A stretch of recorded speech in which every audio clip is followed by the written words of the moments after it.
inviting you into the process. The thing. What are we doing in this situation? Did you hear that thing? Did you hear that thing as he was weaving it even in his sermon? Say we go, we have muscularity, but we are not. What did the preacher preach? I don't know, but it sure was good. He really is critiquing because he wants you, he's inviting you into the thinking thought process so that you can engage, because that's the way you'll invest. Well, some of the messengers have not thought out what they're doing. And he talks about it. He talks about it. So a part of this, that's the reason why I'm getting you all to wrestle with this, because he's inviting you to have a thinking faith. Okay? He's asking you, come think with me. It will also lead into one of his critiques.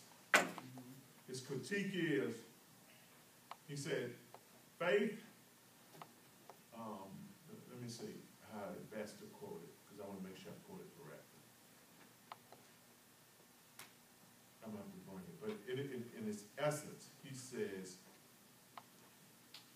any faith that believes that God will do everything while human beings do nothing is as untenable as human beings believe that they do everything and God does nothing.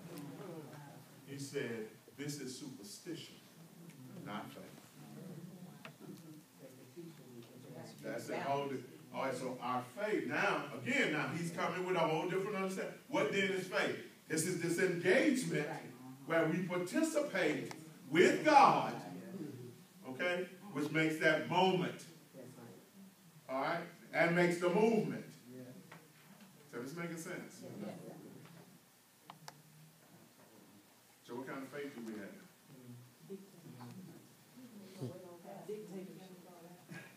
We're being told. So now we're mindless drones that sit up. He's saying, think with me. Don't be passive.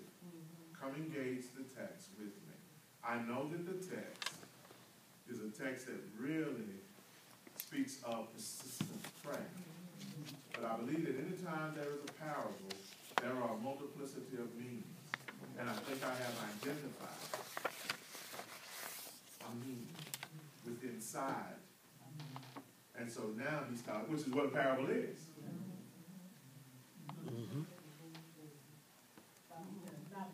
Yes, ma'am. I saw it all over your face. Come on. Just had a thought when you said he invited others to come think with him.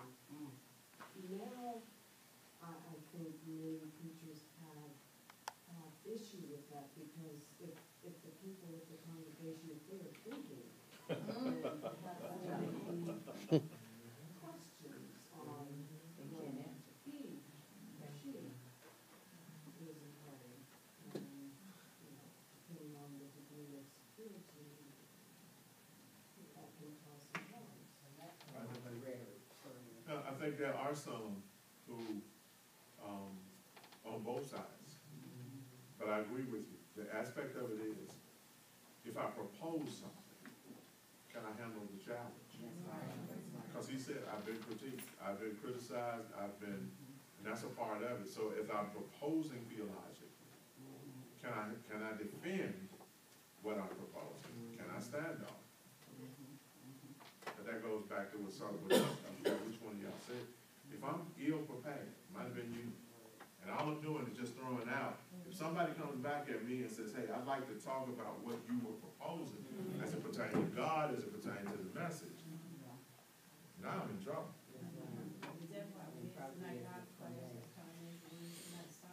For a lot of them, yeah. Yes, ma'am. Well, I agree with what you're saying, but even more so, when people come to us, for advice or guidance, I was talking to my 23-year-old today, and, people have things they have to decide, you know what I mean? And so we don't want you to, I've gotten away from that, telling people what to do, based on what I'm looking at. So you have to lead people to Christ, and what will Christ do, and what is best for you, you know, at this time in your life, these type of things. So, and people will tell you to do stuff out of their own pain.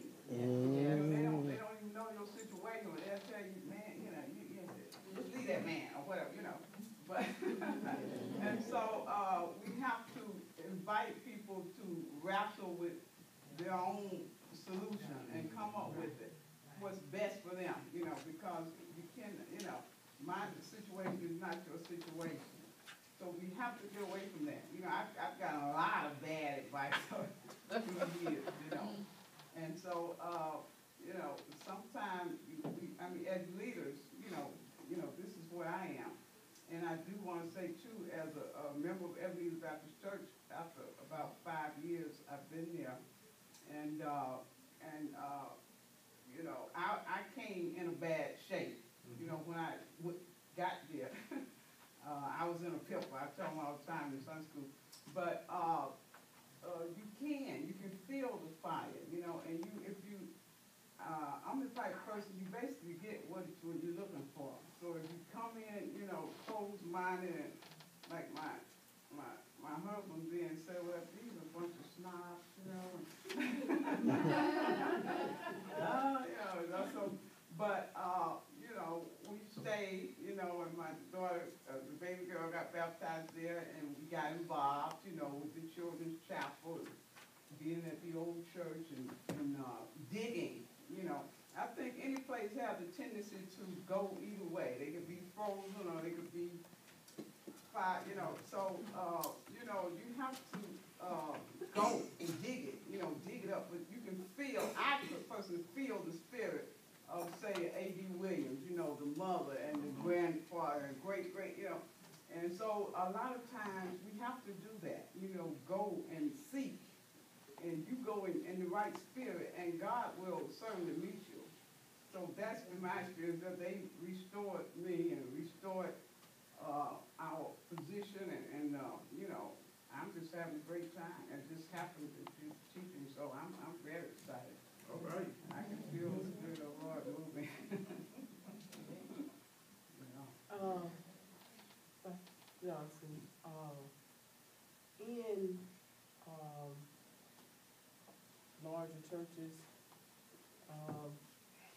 you may find what the sister just explained, seeking, but as Dr. King was saying, sometimes when a brother comes, brother, sister, whoever comes at midnight, their darkest hour, and they've tried everything else.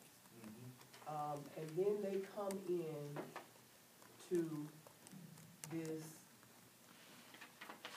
religion ritual. The deacon prays the same prayer. The same mother shouts the same shout. The same song. And the choir sing the same song. All right, doctor. And none of the prayers go no higher than the rooftop. But you have